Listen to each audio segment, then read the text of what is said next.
Oh my God, what have you done? What did he do to his guitar? Oh, looks a bit different than yesterday, huh? I put a frickin' Floyd on here. It's a double locking Floyd Rose. It's top mounted, it's the FRX series. And it comes with some unique features that you should know, but there are much better videos out there you can watch. I watched before, and if you just want a tremolo whatsoever, buy a guitar that has one built in.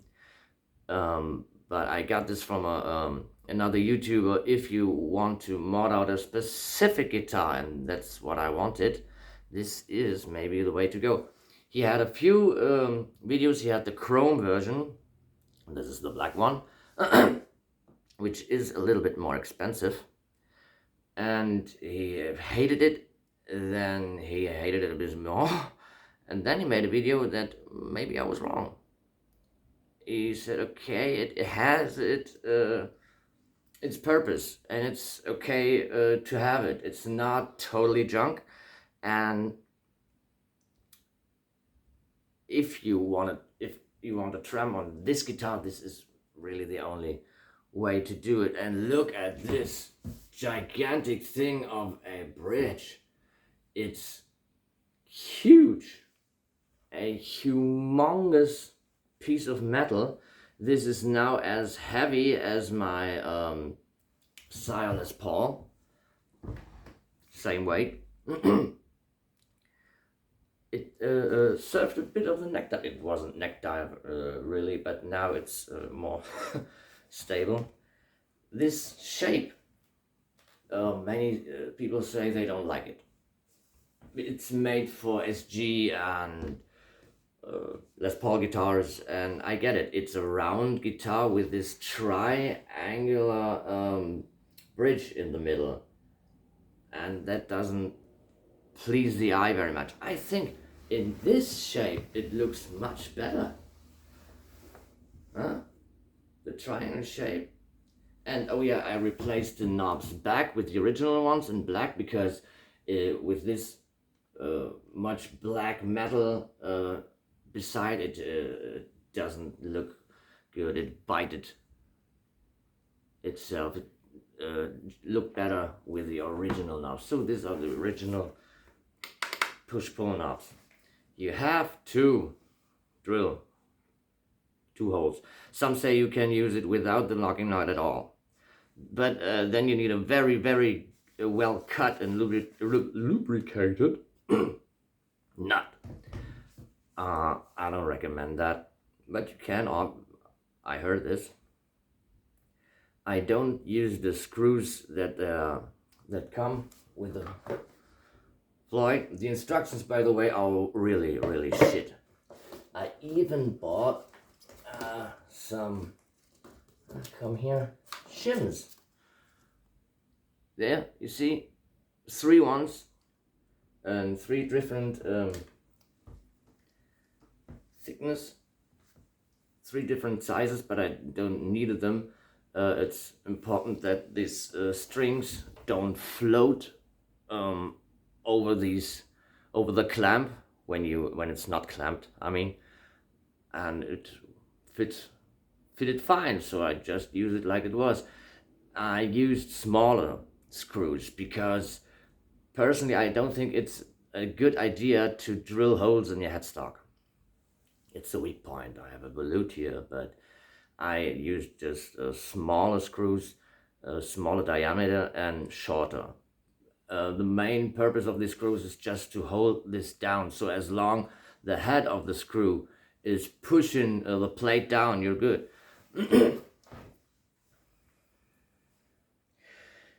One more thing. These here, there, and on the other side are the height adjustment screws.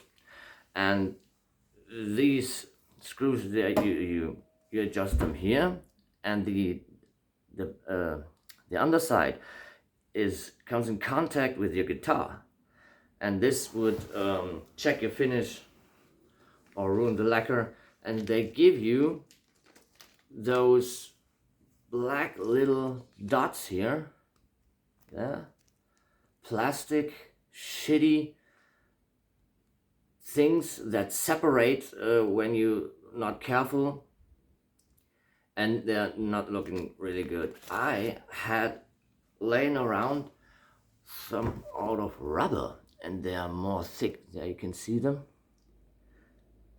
under the height adjustment screw. And on the other side, there, you see? There's also one behind this thumb, under this thumb screw,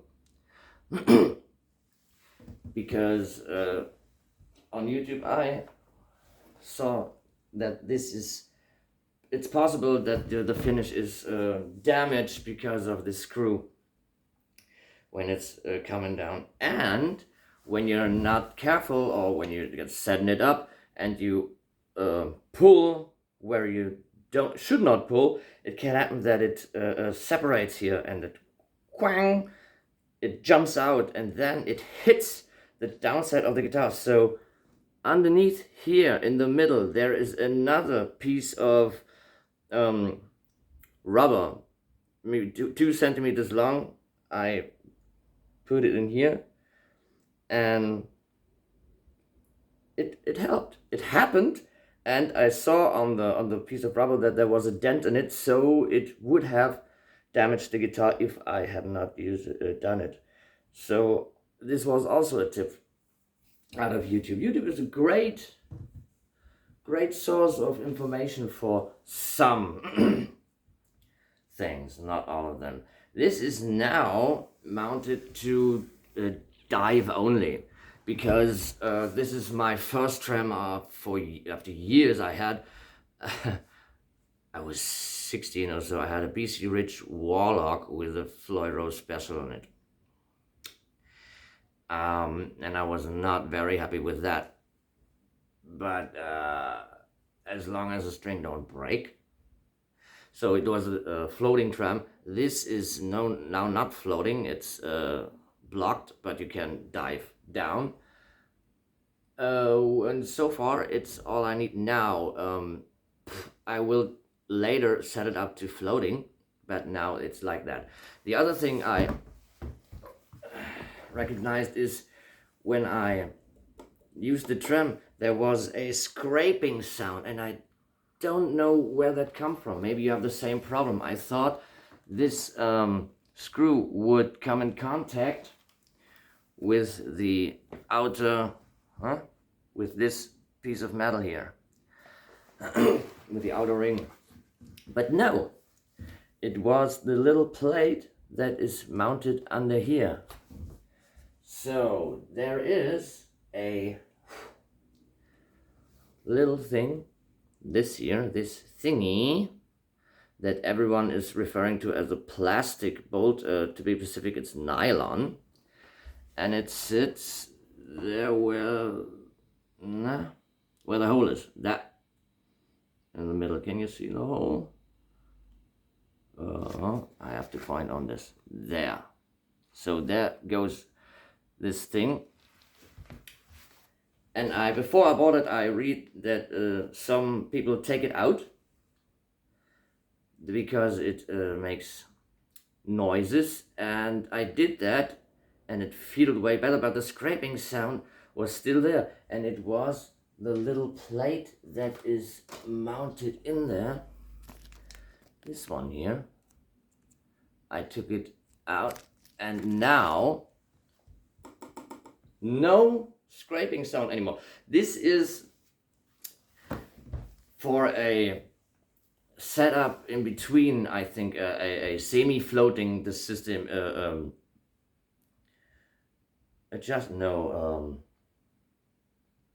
I don't know how it's called. You have a reference point with that this plate and this ball. You can adjust it, and then it comes back there, but I hate the scraping noise. I find it annoying, and the feeling was gone. One dude said, a YouTuber, that without the ball the tuning stability is zero, is not there. Others said it's no problem to take it out. We will see.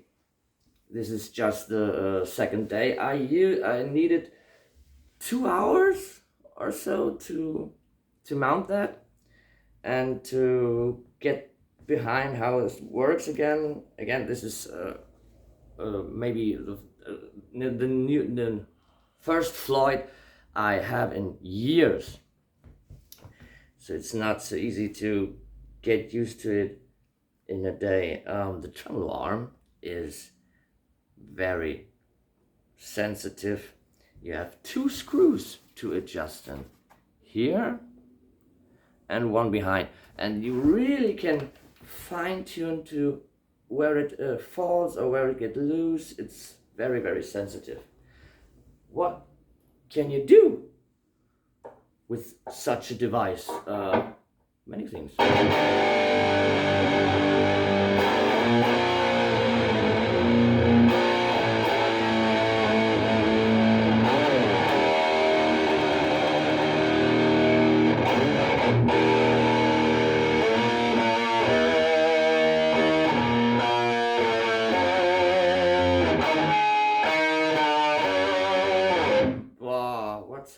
What happens? Every time when I film, I play crap. This is really annoying. I hate it. I really, really hate it. But this is, I don't want to play now. I just want to show you the guitar. Tuning stability. Yeah. As far for now, it's kind of okay. But here and there are some issues that it's not in tune entirely. One, the G string, for instance, goes sharp when you use the trem excessively, but if you just use it maybe like a big C or just for accentuation, that's no problem. The feeling is great. I don't know why, but pinch harmonics are very more easier to do than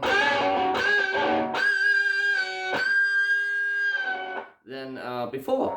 Maybe it's because a pickup has a different space between the strings and the pickup, the height. I don't know. The feeling is a bit different. Palm mutings are a bit different.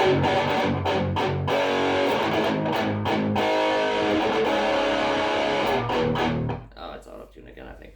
So you have to think, is it worth it for you? Do you want that? It's not cheap, but it's totally reversible if you come into problems. I want to keep it for now. And maybe I set it up to full floating system, then maybe I have to put the ball back in, the little nylon ball. But for now, it is fun to use with a few adjustments here and there on the way. But it's a new system. I don't think that's too unheard of. Some say to do this year, or one guy said it, 365 times to fully use the trem arm. The knife edges are not the best. They will wear out with the time. But it's, after all, a normal Floyd. We have the normal blocks, the screws and intonations, it's all the same. And it don't move up and down. In case you thought that this piece is stable this year, it doesn't move up and down. Just this inner spring here moves back and forward. It doesn't move up. The light. It doesn't move up and down. No, it's not. I cannot see it really good. So you don't damage the guitar when you're using the trem if it fits when you mounted it. Okay, that's it. So my newest modification. What do you say? What do you say about the look? Does that look badass or not? Huh? Okay, thank you again and see you later.